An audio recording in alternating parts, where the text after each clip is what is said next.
Today we're doing a 2-round SuperFlex rookie mock draft for Dynasty Fantasy Football, and we're going to analyze the picks. We're going to make fun of the draft because this one was sent in by a subscriber, and we like to go over subscriber mock drafts on the channel so we can get a good idea of what the market is doing in these drafts, and plus we like looking at the picks. Before we do all this, though, you need to click that subscribe button because we're getting you ready for your Dynasty rookie drafts. We're getting you ready for the NFL draft, and we're going to make you a better Dynasty player and help you build those teams. But we're going to start off with the first pick of this Dynasty rookie mock draft. It's 2 rounds. 12 teams were in this draft. A lot of havoc ensued, and it's going to be exciting to dig in. I forgot about 90% of the picks, but it's SuperFlex. What do you think the 101's going to be? I'm going to tell you what the 101's going to be because it's the same pick on almost every single draft. And the first pick off the board here, Caleb Williams at the 101. And the thing is, that's where he's going to be. That's where he's locked in. More than likely going to be a Chicago Bear. Consider a generational talent, whether you believe it or not. That's what he's considered as. That's what the market is saying, and he's going to be the first pick off the board in your draft. He's going to hold some value, and this pick gives you some cushion to work with considering the value he has, considering this is a super flex league. Caleb Williams does have some upside. He does look good on the field. There is some negatives to his game. We did have that drought in 2023. We did see him fall off a bit. He doesn't have a great record against ranked Power 5 programs, but still you can see him sling it downfield with accuracy. He can throw off platform. He can throw off script. There are some goods to his game. But do you want him at the 101? I can tell you this right now. Bryce Young's still holding some value in startup draft ADP. And that being said, if he falls on his face during his rookie year or if it's slow, he's still going to hold value. He's still going to give you a return on investment. And considering he's being looked upon as a generational prospect, that value is just going to be increased, propelled compared to like a Bryce Young of last year. So that's the downside in a year from now. That's the downside, but you got a guy who looked good with 2 different collegiate programs, has the Konami code, can sling it downfield. Everybody seems to like him except for a few people. Caleb Williams has some upside. But that being said, who are we looking next to off the board here? Who do you think it's going to be? Because it's usually the same guy every single time. And it is going to be at the 102 spot here, Marvin Harrison Jr. And this guy's locked in at the 102. I can see him go 101 in some SuperFlex drafts this offseason. I can definitely see that happening. However, if you got the 101 and you're trying to get Marvin Harrison Jr., see if you can trade back a pick and get a little something added to that, or see if you can move around the board, maybe move down a couple picks and get Malik Nabers. If you don't like Caleb Williams, if for some reason you're holding on to that pick and you're just going to take somebody else over Caleb Williams, you need to work around the board. But we're looking at Marvin Harrison Jr. here. He's got a lot of upside. He's going to be a top 5 pick at worst, like top 6, 7, 8 at worst. Considered a generational talent at the wide receiver position. If he's getting that label, that means he's going to hold his value no matter what during his rookie season. If he gets hurt, falls on his face during his rookie season, he's going to be a guy that's going to be buoyed with some insurance due to the name cachet, due to people holding on. He is a talented wide receiver prospect compared to CeeDee Lamb. Good after the catch, good breaking off routes, very strong at the catch point. And he's a very safe wide receiver. And some people have him regards already in Dynasty value up there with the Jamar Chase and Justin Jefferson. That being said, we're looking to our next pick here at the 103. And this one gets a little different, but it's not a surprise. I can say that. Who do you think this pick's going to be?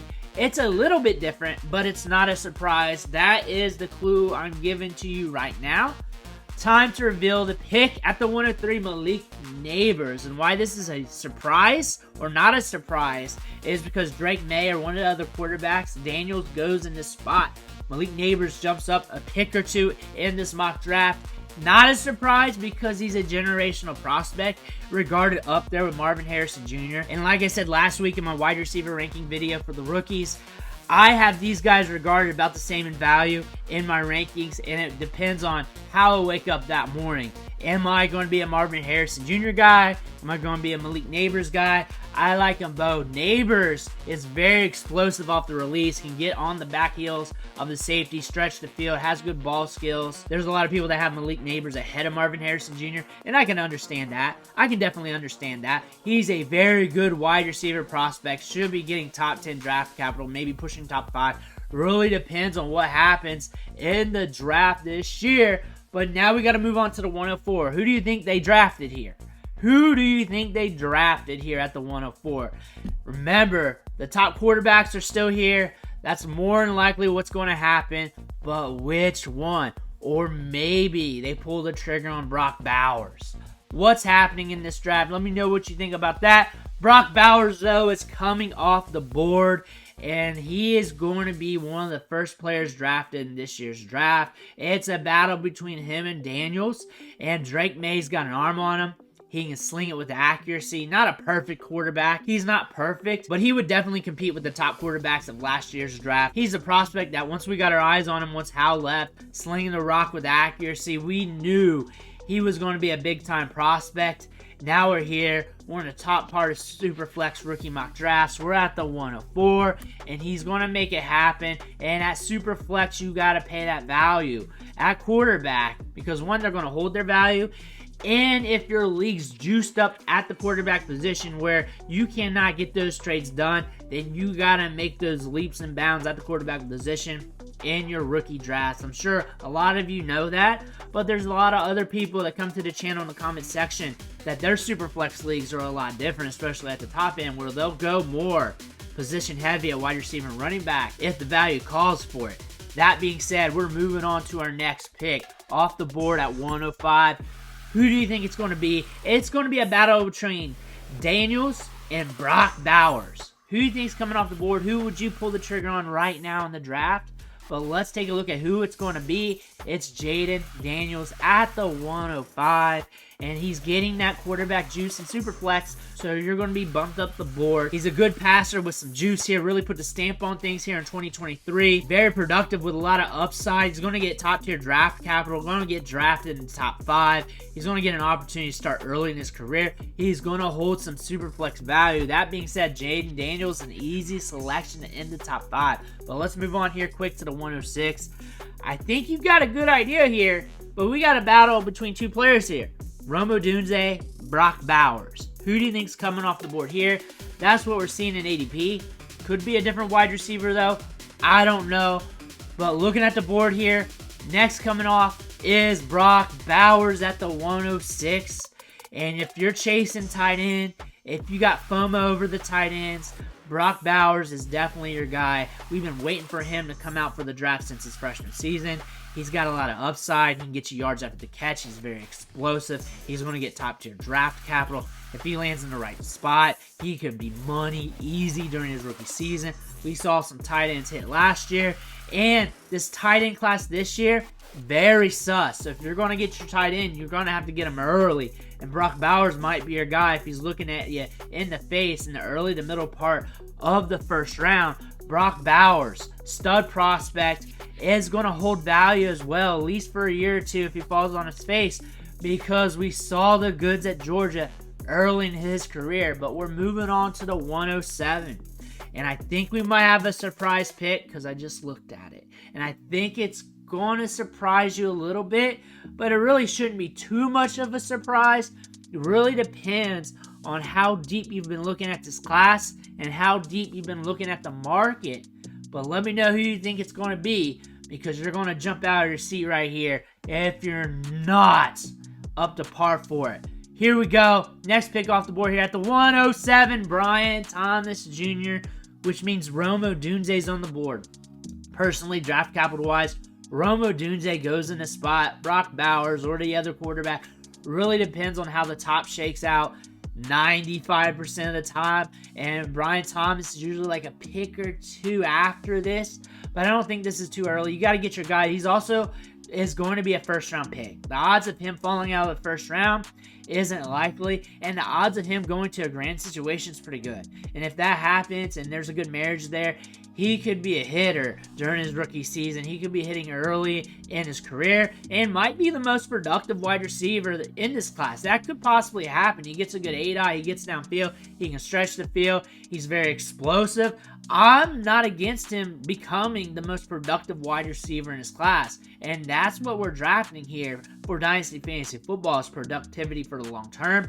Not all these top guys are going to hit. You may want to get your guy, and fit might be a part of that. And these are all very good wide receivers. This is a high-end wide receiver class. This is a very deep wide receiver class. There's levels to this game. I do like Odunze. He is my wide receiver 3. And usually I'll slam drafts for being bad. But it's not like it's Keon Coleman. It's not like it's a rando wide receiver. He's the next wide receiver off the board in ADP, and he's also the next wide receiver off the board for a lot of people. I'd be looking at him and Troy Franklin after Odunze anyways. I like Brian Thomas Jr. I'm not hating the pick, but we got to move on to the 108s. I think you already know what it is. At this point, he's falling down the board in this draft, and you might be hating it, and I imagine the comment section's on fire. But Odunze at the 108s, personally, if I was doing a draft by myself, which is considered a ranking, really, he would not be falling this far. Obviously, if you pay attention to the channel, you pay attention to ranking videos. If not, you need to hit that subscribe button right now and get right, because this is not my mock draft. I do not make mock drafts because that's rankings. Those are rankings, and those people who make up mock drafts, they're really just making up rankings, because if you don't have teams involved, then what are you doing? But going back to Odunze here, a lot of upside, can get downfield, very productive during his final season. Back-to-back 1,000-yard seasons. Going to get the draft capital. Going to get those opportunities. Got to see where he goes in the draft. Do you feel good if he's paired with Caleb Williams in the Bears? Do you feel good about that? Or if he goes there and, say, Franklin goes to the Chiefs, are you making some changes? If Brian Thomas goes to a good situation, are you making some changes? Think outside the box. Look forward to something like that, because that could happen. Are you making a move? Because these are some very good wide receivers. We have a very good wide receiver class. Right now, he's my wide receiver 3. I don't feel like I'm going to move on from it, but I'm also not going to have take lock for the rest of my life either on these players, because I'm not married to them and I'm not a fan of anybody. I'm never going to play that anymore, but we're moving on to the 109. We got another wide receiver coming off the board. Since I said that, you know what's going to happen here. You know the player coming off the board. If you got a different guess, drop it in the comments. But we're looking at Troy Franklin, a good 8-eye. He's projected to go in the first round. Look for him to go in the back half of the first round. If not, the early part of the second round. He's not falling in the draft. He's not going to day 3. He's not going late in day 2. One of the top prospects in this year's draft. He is very cerebral, very good route runner, has a lot of upside as well. Paired with a quarterback that pushes it downfield. And we got a lot of wide receivers that could be money if that happens. So a few of these wide receivers are going to go in these spots, and a few of these wide receivers are not. But if that happens, sky's the limit. But he is a very good wide receiver prospect, good route running, very cerebral. That being said, we're moving on to the next pick, the 110 here in the draft. And this is going to be a very interesting selection. And I think in drafts here soon, if not right now, he's getting bumped up the board. He's moving up sooner than later, maybe after the weekend, after the combine, but should be right now. But this draft was sent to me. This isn't my rankings or anything, but I'm looking at him right in my face right now, and I'm like, I could definitely see it if you get the draft capital. You're moving up. You're moving up. Guess the pick right now. I'm showing it. JJ McCarthy. Remember, it's SuperFlex. Remember, the quarterback position juiced up in value. If you're in a league where the quarterback position is hard to trade for, you can't move them on the market, the values are super high. If you're in one where the quarterback value is liquid, then maybe you pass on him if you don't like him. However, he's going up the board. Whether you like him or not, he is, because it's SuperFlex value, and that's what it is. He's got a small sample of passing production, and when I mean production, it's just a small sample of passes. 668 attempts on his career. That's what puts me on pause with him. However, you just check the tape. You watch Roman Wilson. You see him shred. You see him throw darts. You see him move in the pocket a bit. You just wish you had 3,000-yard seasons. You wish you had a 4,000-yard season. You wish you had a lot more touchdowns under his belt. You wish you had more of that, but you don't. So now you're left scratching your head. What can this guy do? Because we did not see all of it. One way or another, we did not see all of it. That being said, he's a question mark. He's very ambiguous. But if the draft, the NFL said, hey, we like him, we're drafting him top 10, top 12, goes to Broncos, where I see him going in a lot of mocks, probably going earlier than that, and they're probably going to have to fight and trade up for him because the market needs their quarterbacks. We might see him bump up in SuperFlex to the middle of the first round, causing one of those wide receivers we like to fall a pick or so further. That being said, J.J. McCarthy is going to be drafted ahead of the 110 spot in a lot of drafts because of that. But we got to move on to the next pick. We got to see who they selected. Is it time to go running back? Are we going to keep pounding wide receiver? It's SuperFlex. Do we go quarterback here? This is the part of the draft where things get very interesting because we can go in a lot of different angles. We can see a lot of different things happening. But this is a very important spot of the draft because this is really going to impact the second round. But let's take a look at this pick. Who do you think is coming off the board here? And it's Bo Nix. SuperFlex value.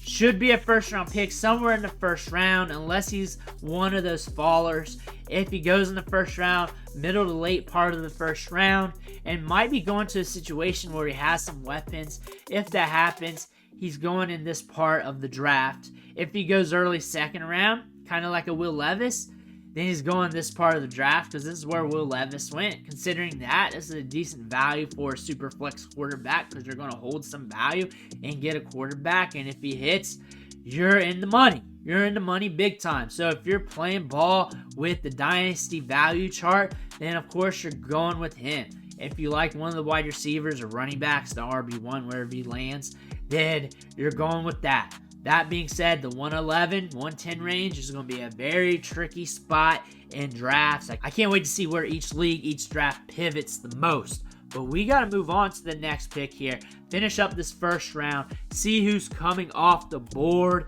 And this is going to be an interesting pick. Let's take a look here. Xavier Worthy. Early breakout age 18. One of the few wide receivers in this draft with an age 18 breakout age. Power 5 conference, got speed to burn, should run in the 4.3s because he had a very good 100-meter time out of high school running into 10.5s, and that showed up on tape initially as a freshman and throughout his collegiate career. If he runs in the 4.4s, I'm going to be scratching my head. He's explosive. He can be used in all facets of the field, short game, long game, get air yards pushed to him. He's a guy who should see draft capital, should be drafted in the top 60, early part of the second round. First round will be a little bit of a surprise, but I wouldn't be totally surprised if he went there. But he does have some goods to his game. But moving on from this pick, we're going to recap the first round real quick. Caleb Williams, Marvin Harrison Jr., nothing new there. Malik Nabers going at 103. Usually Drake Maye and Jayden Daniels goes in that spot. Brock Bowers, but then Brian Thomas ahead of Odunze, another head scratcher. And then Odunze going 108. That's a weird pick. They let him slide. Usually you see him go like 106-ish, 105-ish, maybe over a quarterback sometimes. That's late. One of the latest spots I've seen him go. That being said, I like seeing a different mock. I also think J.J. McCarthy, if he gets the draft capital that Big Draft is saying, is going to see a major bump up in value. Pushing 106, pushing 107, pushing somewhere in that range. I can't tell you ADP, but I can kind of guess it. But if he gets good draft capital, he's not going to stay in the Will Levis part of the draft. He's going to move up. Same thing with Bo Nix, but there's no rumors about that. I could see him fall, but I could definitely see him go in the first round. I think that's more likely, just wherever he goes in the first round. But we got to move on. We got to move on to the second round. We got to see who's coming off the board here, and we got to see who's coming off the board in the second round. We still have a bunch of wide receivers. This is a deep wide receiver class. We have all the running backs, and depending on landing spot and draft capital, they might be getting bumped up. Very fascinating second round. We also have Michael Penix on the board. We have one tight end that usually goes in the second round. We have a lot to look at here, but now we're going to look at the 201. Who you think is going to be, because we got a lot of options. But let's pull that trigger. 201, Keon, Coleman. I'm not 100% sold on him. Not my favorite wide receiver in his class. However, at the 201, I like this price tag better than like the 105, 104, 106, where he was going in mocks about a month and a half, 2 months ago. I think this price is a lot more palatable, especially if he gets draft capital, if he goes in a good spot. But we're watching him on draft day. He might be getting sent to helm value, or we might be just fading him if he lands in less than advantageous spots. If he lands into a grand spot, Buffalo, Kansas City, somewhere like that, we'll bump him up a little bit. He's situational dependent, but he's good at the catch point, strong hands, has some upside to his game, but not the greatest separator. But we got to move on to the next pick, and we got a lot on the board. Who do you think it's going to be? We're going running back, we're going wide receiver, the other quarterback coming off the board. What's it going to be? Let's look here.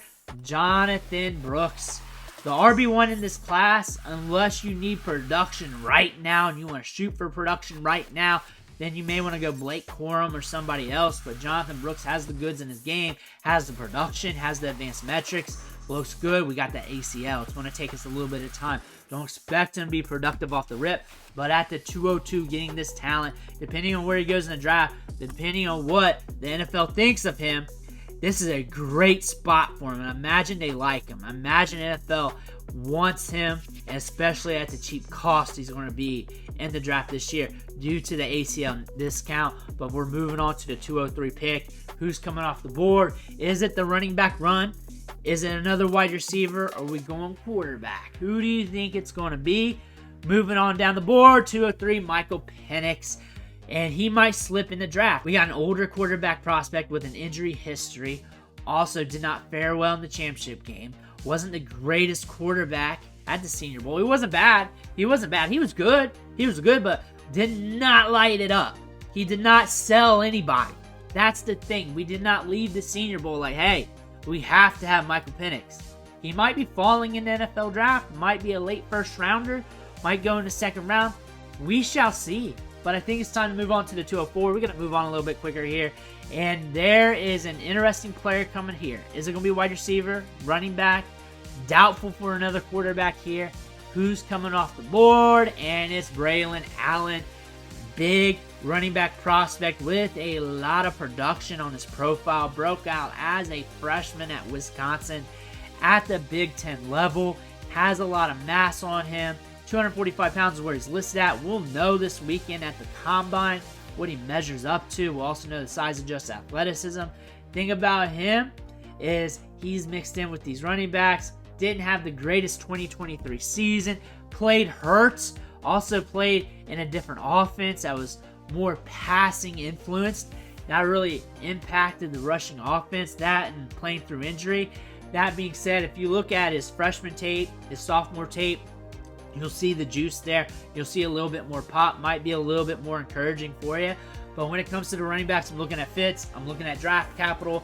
This isn't a bad running back class. We don't have top tier guys. We have some guys where you look at their traits, you can see where they can be a productive running back for fantasy in the right spot.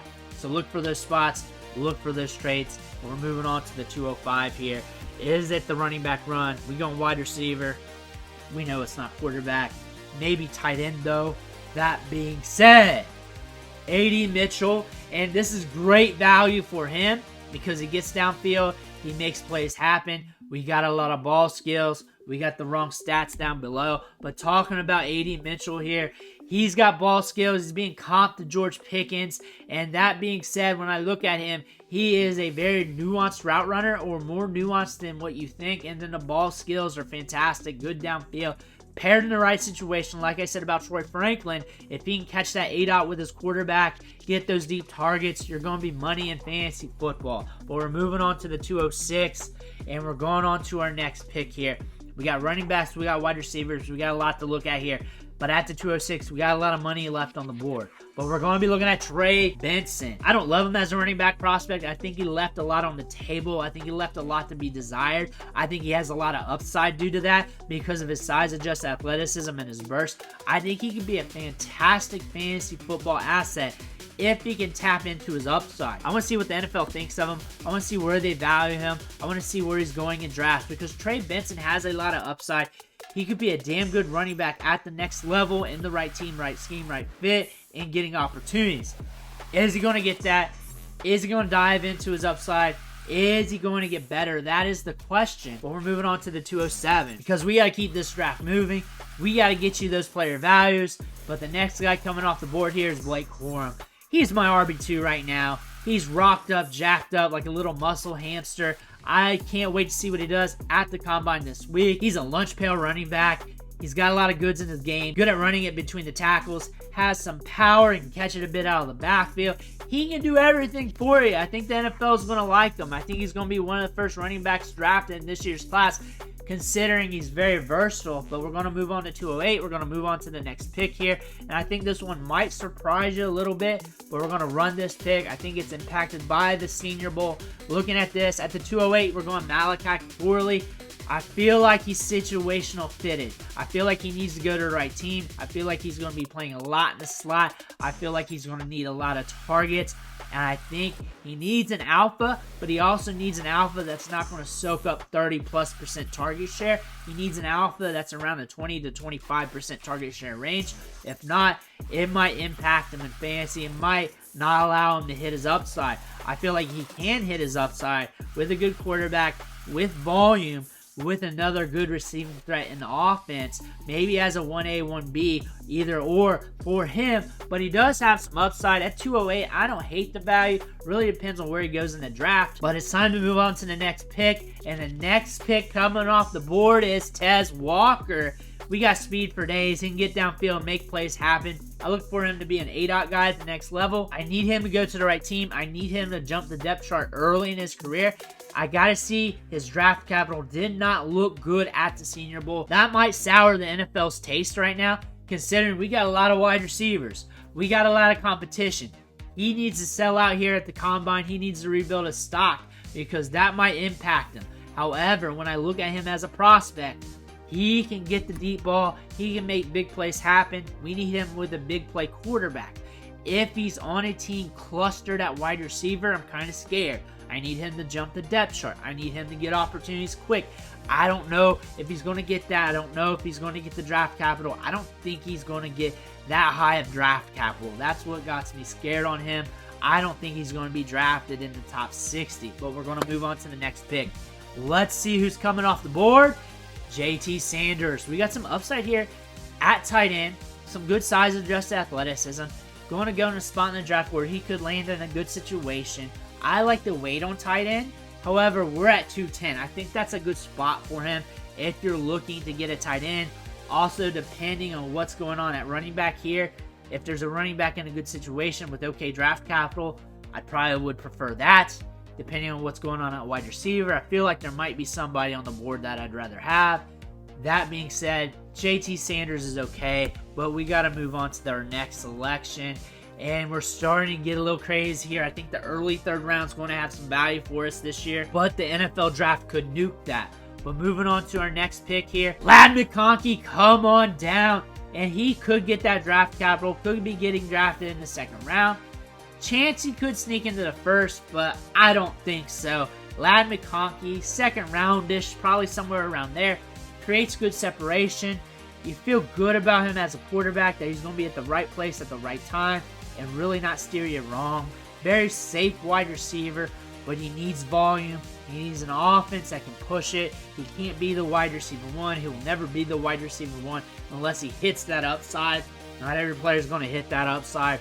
McConkey's a scary prospect too. He never broke out of college. And I get it, he played Hurts at some parts of his career, but when you prorate it, he still wasn't going to break out. That being said, McConkey's a dangerous prospect. A guy to look at in drafts, but at the right value, right situation, you might be on board. But we're moving on to the next pick here. The final pick of the second round. Who didn't get drafted? Who didn't get drafted? There's one guy that's got a lot of buzz that I think should probably go in the second round if he gets the draft capital, and I think he's getting a draft capital, and I know he's going to melt the combine. But let's see who's coming off the board here. Let's see who it is. Marshawn, Lloyd, and this draft is too impacted by the Senior Bowl. The Senior Bowl is good.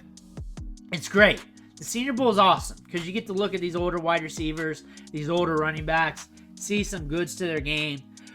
But I'm seeing a lot of picks here that were impacted by the Senior Bowl. I can definitely see it. The Senior Bowl is okay. We get some players turn up. Last year we did. We had a couple of them, Tank Dell and Puka Nacua and a few others. Year prior, you get a player or two here and there. But we're looking at Marshawn, Lloyd. And what I think about him as a running back prospect is I like the tape. I like what I see. I don't see tremendous upside. I like that he's good in the passing game. That could allow him to be productive in fantasy. But there's a lot of other running backs here as well that you go with. But there's some good wide receivers too. But just knowing that this draft was impacted by the Senior Bowl kind of scares me for the people in this league because they can be significantly impacted by current events. That being said, Marshawn Lloyd as a running back, I don't mind. I don't hate him. I think he's an okay prospect. I think he's good catching the ball in the backfield. He could sneak up on us in year 2 or something like that. I don't hate him. Also, looking at what's left on the board, I think there's a lot of juice there and a lot of money in the 3rd round. Let me know what that money looks like.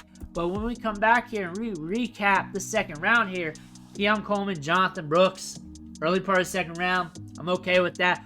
Michael Penix at 203. I'm noting that because a month ago, easy 1st rounder. Braelon Allen, running backs are going to fly in the 2nd round. A.D. Mitchell, I think that's a great value. I think that's a very great value in the 2nd round.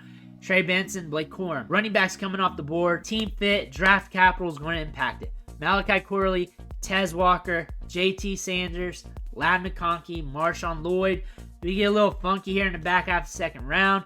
I think Roman Wilson is better than some of these wide receivers. I think Roman Wilson's going to get better draft capital than Tez, than Corley, probably better than Ladd, better than Marshawn Lloyd. I think he's going to rise the board. And then looking at the 1st round here, the 1st round's pretty standard, but a little bit shaken up with Malik Nabers going at 103.